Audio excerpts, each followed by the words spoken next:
Salah satu tim yang sangat menarik perhatian di tes pramusim kemarin adalah Aston Martin. Sejak mobil AMR23 dirilis, kami sudah penasaran dengan performanya di sirkuit, mengingat desainnya yang sangat berani serta agresif. Dan benar saja, kecepatannya di trek ternyata cukup merepresentasikan desain mobilnya tersebut. Selama 3 hari testing, Fernando Alonso sukses mencuri perhatian fans F1 dengan catatan waktunya yang cukup kompetitif dan tidak terpaut cukup jauh dengan Red Bull, terutama di hari pertama dan kedua. Walaupun sempat alami masalah di awal-awal tes, ketika mobil Felipe Drugovich berhenti sesaat setelah keluar dari garasi, tapi problem tersebut hanyalah di seputar kelistrikan saja, dan bukanlah sesuatu yang serius. Dan faktanya hanya itu masalah yang dialami Aston Martin sepanjang tes kemarin, dan tim berhasil kumpulkan total 387 lap, yang mana ini jumlah yang cukup oke, meskipun cuma tempati posisi ke-8 terbanyak. Sebelum tes pramusim dimulai, rumor yang mengatakan jika Aston Martin punya mobil bagus memang sudah beredar di pedok F1. Situasi di dalam internal tim sedang dalam moral yang sangat bersemangat karena data yang mereka raih dari wind tunnel menunjukkan jika mobil AMR23 punya potensi yang sangat besar untuk tampil kompetitif. Diyakini jika dari data tersebut, diprediksi jika Aston Martin bukan cuma menjadi tim terbaik di papan tengah di depan Alpine dan kawan-kawan, tapi juga berpotensi untuk membuat kejutan dengan merusak persaingan di papan atas bersama Mercedes, Ferrari, beserta Red Bull. Bahkan jika kalian menyimak tayangan tes pramusim, ada momen di mana reporter F1, Ted Kravitz, mengatakan jika Adrian Newey saja sampai mengakui jika Aston Martin mungkin bakal menjadi salah satu rival Red Bull musim ini. Ketika sang dewa angin saja sampai bersabda seperti demikian dan memuji Aston Martin, maka jelas jika rumor mereka akan buat kejutan bukanlah gosip biasa. Setidaknya hal itu terbukti di tes pramusim kemarin. Jika dilihat dari data race pace atau long run yang diproduksi Fernando Alonso, mobil AMR23 terlihat sangat konsisten ketika dipacu di sirkuit. Agak sulit sebenarnya jika melihat dari catatan waktu secara mentah, karena adanya banyak faktor yang bisa mempengaruhi atau membedakan performanya dengan tim lain. Tapi dari catatan waktu long run yang konsisten dan justru semakin cepat di pertengahan stint, maka bisa diasumsikan jika Aston Martin memiliki tingkat degradasi ban yang bagus. Untuk short run atau simulasi kualifikasi, Aston Martin masih menyembunyikan potensi dari mobilnya, mengingat di hari terakhir kemarin, fokus Alonso adalah melakukan long run selama mungkin. Waktu terbaik Aston Martin dicetak dengan ban C4 dan cuma menduduki posisi ke-7 tercepat. Meski sekali lagi, catatan waktu itu tidak representatif, tapi jika kami melansir dari akun Twitter F1 Data Analysis yang membandingkan waktu terbaik Alonso serta Perez, bisa dilihat jika Aston Martin punya potensi yang cukup menjanjikan. Walaupun gap waktu mereka berdua 1,1 detik, tapi nampak jika Alonso lebih baik dari sisi pengereman, yang membuat kecepatan saat memasuki tikungan lambat lebih baik dari Red Bull. Ia hanya kalah di lurusan dan tikungan cepat karena drag yang besar serta downforce yang lebih kecil ketimbang Red Bull.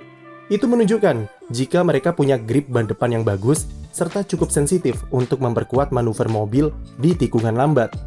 Mobil AMR23 juga terlihat cukup stabil di setiap tikungan sirkuit Sakir dan menguatkan data-data tersebut jika Aston Martin memang punya performa yang oke. Sejauh ini mereka nampak lebih siap dan sangat memahami karakter mobilnya seperti apa. Bahkan jika dibandingkan Mercedes, Aston Martin jauh lebih stabil secara progres dan stabilitas di sirkuit. Mercedes meskipun di hari ketiga mereka berhasil duduki posisi kedua tercepat, tapi W14 masih alami masalah fundamental di kestabilan mobil yang masih inkonsisten dan membuat mereka keteteran ketika simulasi long run. Sedangkan Aston Martin sudah punya paket mobil yang sudah cukup matang secara karakter. Jadi kami tidak akan kaget semisal tim besutan Lawrence Stroll ini bisa memberi kejutan dengan mengungguli Mercedes di balapan pembuka. Apalagi Alonso sudah sesumbar jika timnya belum mengeluarkan semua performa dari AMR23. Cuman, Aston Martin bukan tanpa kelemahan. Tidak adanya Lance Stroll membuat Alonso kehilangan data pembanding yang bisa dipakai Aston Martin untuk menganalisis mobil mereka lebih mendalam. Input data dari Stroll sangatlah penting karena tim tidak bisa mengandalkan data Alonso saja. Apalagi mengingat kemampuan Stroll yang semakin meningkat soal pemahaman mobil, tentu input darinya bakal sangat membantu pengembangan AMR23. Stroll setelah ini juga diragukan, apakah ia bisa tampil di 2 seri pembuka di Bahrain dan Arab Saudi, yang tentu sangat merugikan dirinya, karena pembalap Kanada ini belum punya gambaran tentang seperti apa performa mobil barunya di sirkuit. Memang masih terlalu awal untuk menilai seberapa jauh Aston Martin akan tampil bagus di musim 2023. Tapi bisa dikatakan kalau kesuksesan mereka merekrut Dan Fallows dari Red Bull sebagai Technical Director sangat berperan krusial terhadap segala pencapaian yang akan datang setelah ini.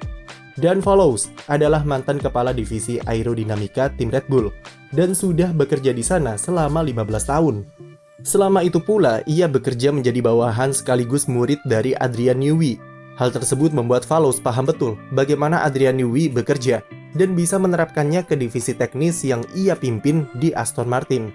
Pengaruhnya sangat terlihat dengan membawa kultur Red Bull serta Newey yang tanpa kompromi, agresif, dan berani mencoba hal-hal baru ke dalam desain mobil AMR23.